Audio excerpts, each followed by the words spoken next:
Mboti na biso nyonso bana Londres, bana États-Unis, bana RDC, partout dans le monde. Ezangai humble servante Nabino, abengami na kombo ya Nadia Mwangu.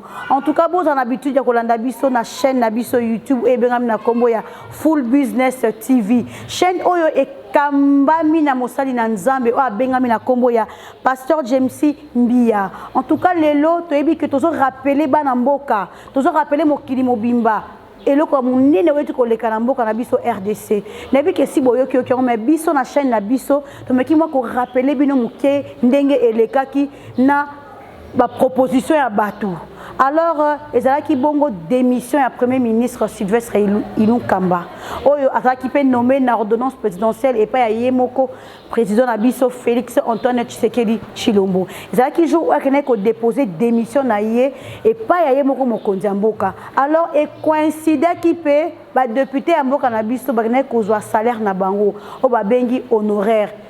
O ba nyonso ba yebe benga na kombo ya salaire na Assemblée nationale erba kenai kozwa bongo mbongo na bango to bengi salaire na bango na lopoto et ça li que bazanga ki makamba koloba te sur période o ya sali bazanga mambo loba te bamariki moi ko tia moi pilipili moi mungwa na période oyo Sylvestre Ilunga a sali. Alors izaki bongo moko ya ba député et puis aza professeur à université abenga bongo na kombo ya Faustin Lokondo azali élu ya Chopo na territoire ya Basoko Tolanda proposition naïe que le chef de l'État a fait ce qui était attendu par la nation congolaise.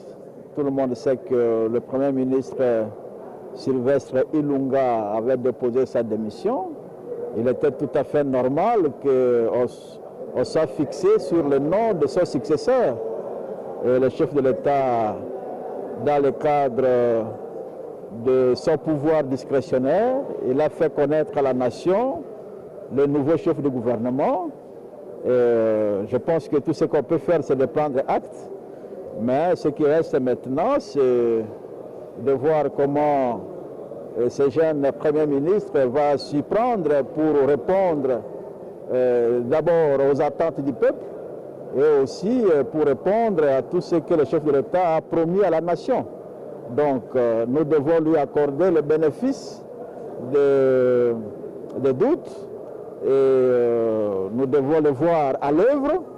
Et je pense que il faut lui souhaiter bonne chance et que l'opinion sache que le développement d'un pays ne doit pas être l'affaire d'une seule personne. Chacun là où il se trouve doit apporter sa contribution. Mais ce que nous attendons des nouveaux chefs du gouvernement, c'est l'efficacité, l'efficience dans la gestion des affaires de la République. Et pour le moment, je pense qu'on doit s'arrêter là et lui donner l'occasion de se mettre au travail. Nous allons commencer à apprécier ses actes d'abord lorsqu'il va rendre public son gouvernement. Il sera de quelle taille et qui sera dedans et quel sera le profil des ministres qu'il va sélectionner. Mais je sais aussi que tout cela ne se fait pas par lui-même, il est fait sous l'autorité direct du président de la République. Donc, ce gouvernement, c'est encore une fois le gouvernement du chef de l'État. Donnons la chance et attendons ce qu'il va faire. Vous proposez un gouvernement de combien de membres? Non, je pense que la formation d'un gouvernement ne peut pas fixer d'avance qu'il faut tel nombre. Il y a beaucoup d'impératifs, il y a beaucoup de contraintes d'ordre politique, d'ordre géopolitique et d'ordre technique. Donc, on ne peut pas d'avance dire que ce gouvernement ne peut pas avoir plus de 50, plus de 30, plus de ceci. Il y a beaucoup de contraintes, surtout lorsqu'on parle d'un gouvernement dit de l'union sacrée. Mais il faut voir qu'est-ce qui se trouve dans l'union sacrée. Il y a combien de composantes. Et il suffit de suivre la presse pour savoir les attentes des uns et des autres, de toutes les provinces. Mais je pense que le plus important d'abord, c'est de garantir la représentativité de toutes les provinces, les 26 provinces de la République. Et ça, c'est plus facile à réaliser avoir au moins un ministre ici de chaque province et maintenant tenir compte des poids politiques, des entités qui composent l'Union sacrée, tenir compte des entités socio-culturelles, les différentes composantes de la société congolaise, la jeunesse, la femme, les personnes vivant avec handicap. Et il faut que des équilibres soient réalisés entre toutes ces composantes. Alors, dernière question, qu'est-ce que vous attendez de lui en priorité, vous en tant que député national? Par où il devait commencer? Mais je pense que ce qu'il a dit lui-même à la sortie de l'audience que le chef de l'État lui a accordé, ça semble répondre à la priorité nationale. La question aujourd'hui, c'est la question de la sécurité à travers le pays, et la sécurité surtout à l'est du pays. Moi, je suis ressortissant de l'est du pays et je pense que le gouvernement qui viendra doit vraiment accorder priorité aux questions sécuritaires. Mais cela ne suffit pas et il faut maintenant répondre aux attentes sociales et économiques. On ne peut rien faire lorsque le pays, l'État ne dispose pas de moyens de sa politique. On peut avoir un chapelet de bonnes intentions, mais quand on n'a pas les moyens, en tout cas, on reviendra toujours à la case du départ. Les intentions sont là, mais faut-il encore en avoir les moyens? Et nous allons le voir à l'œuvre, comment il fera plus que les autres en termes de mobilisation des recettes, parce que c'est ça qui va permettre au gouvernement de répondre aux attentes de la population. Merci,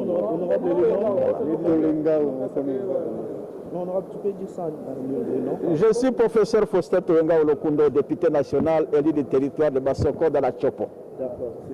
Touti Kolanda, honorable Nabiso Faustin Lokondo, et ceux qui peuvent en être, député à Nord Kivu, Bazanga qui peut m'accommoder pour la nomination, il y a Premier ministre Asika, Jean-Michel Sama Lokondo Kenge, jeune. En tout cas, topesi d'abord mon Kondamboka, merci. Nandenge à promouvoir biso ba jeune. Aboui azo papa na ba sala kala. A préféré jeune à diriger nanou. Et puis azali jeune oyo a sala makambo ebele abanda ko diriger avant l'âge, à partir il y a âge à 27 ans déjà. Abanda ko diriger déjà ba Jekamine. Il est Azaki ministre, il y a sport, na 37 ans. Donc, Asali makamwa minene avant. Et là, on dit que ça qui a un niveau en accueil parce que Asala qui yango bien. Asala qui yango bien. Yango lelo et memie na niveau o ya komi. Yango ba député à Nord Kivu. Ba kanga ki mon côté. Ba féliciter qui d'abord Mokonzi Mboka, ya kopona. Premier ministre ya jeune, première fois la primature na Mboka na biso RDC. Et puis balobela qui peut biographie na ye makambo ya sala. Je ne sais pas qu'est-ce qu'on va faire.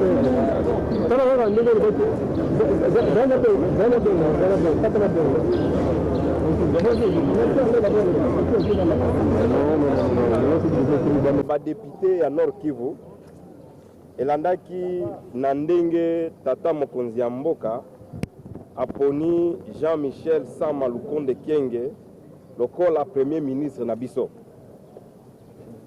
Caucus ya ba député à Nord Kivu et félicité na ndenge ya likolo mokonzi ya mboka pe et profiter ko yebisa batu nyonso lokola tosepelaki na maloba ya liboso ya premier ministre oyo alobi que priorité na ya liboso ekozala ko bunda po kimia ezonga na esika ya Nord Kivu.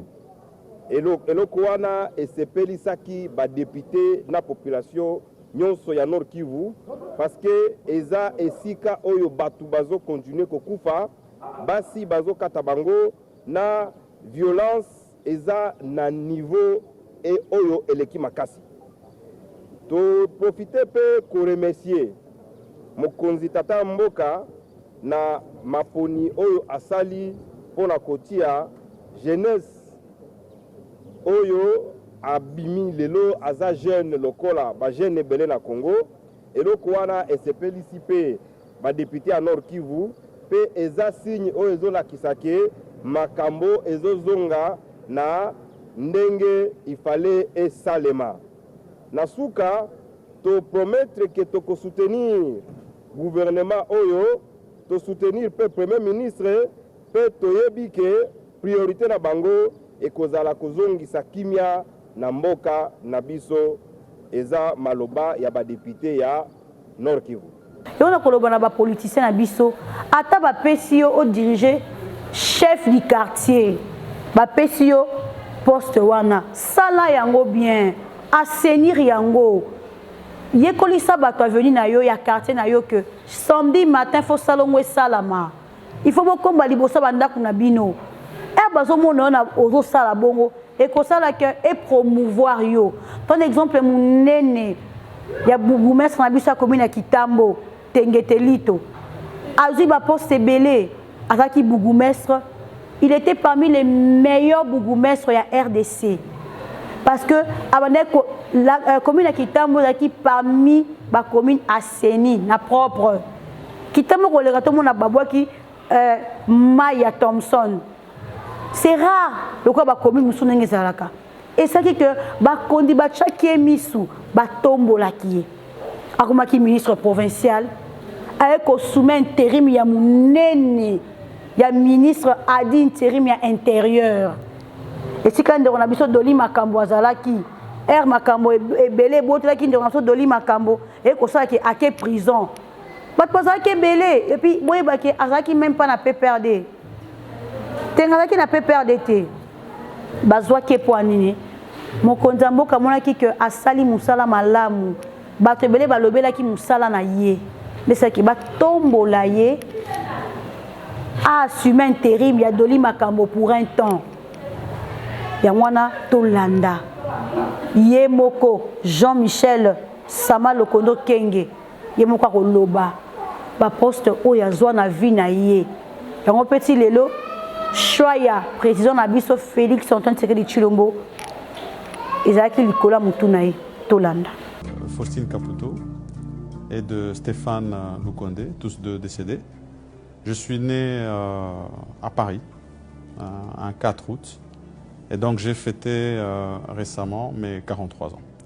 Je suis marié et père de 3 enfants. Je dois préciser que je suis garçon unique d'une famille de 8, donc j'ai quand même 7 sœurs. J'ai quand même 7 sœurs autour de moi. Et j'ai été ministre de la Jeunesse et des Sports. C'était en 2015. Et là, je dois encore mentionner, j'avais 37 ans, j'étais le plus jeune ministre qui avait été nommé. J'ai fait un parcours de 9 mois seulement à ce moment-là, et j'ai démissionné. C'était une décision assez difficile et assez inattendue, mais c'était une décision que j'avais prise par conviction. J'ai démissionné de mon poste parce que à ce moment-là, il y avait toute une lutte sur l'alternance et le respect de la Constitution. Et c'était important pour moi, en tant que jeune, que je puisse rester dans ce en quoi je crois. Ça veut dire un État vraiment démocratique et où il y a de l'alternance. Parce que ce n'est que comme ça que je pense qu'on peut avoir des changements dans le pays. Et donc, cette démission m'a amené tout droit, finalement, dans l'opposition. Et en étant dans l'opposition, j'ai eu la chance de côtoyer un jeune qui était à ce moment-là une figure de proie. Et on ne pouvait pas s'imaginer encore à ce moment-là qu'il serait actuel chef de l'État, parce que c'est de lui qu'il s'agit. Son Excellence Félix Antoine Tshisekedi, qui a remarqué mon assiduité dans le travail, mes convictions, mon intégrité. Et je pense que c'est ça qui, finalement, a permis qu'il puisse porter son choix sur moi. Et aujourd'hui, je me présente devant vous comme directeur général de la GECAMINE, où j'ai pris mes fonctions depuis le 29 juin. Donc,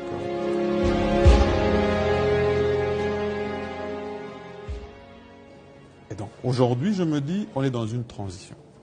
Il faut ramener, bien sûr, la production de la GECAMINE au niveau où nous pouvons soutenir nos charges, mais nous devons regarder vers l'avenir et se dire, nous devons nous adapter. Cette adaptation, c'est possible de la faire.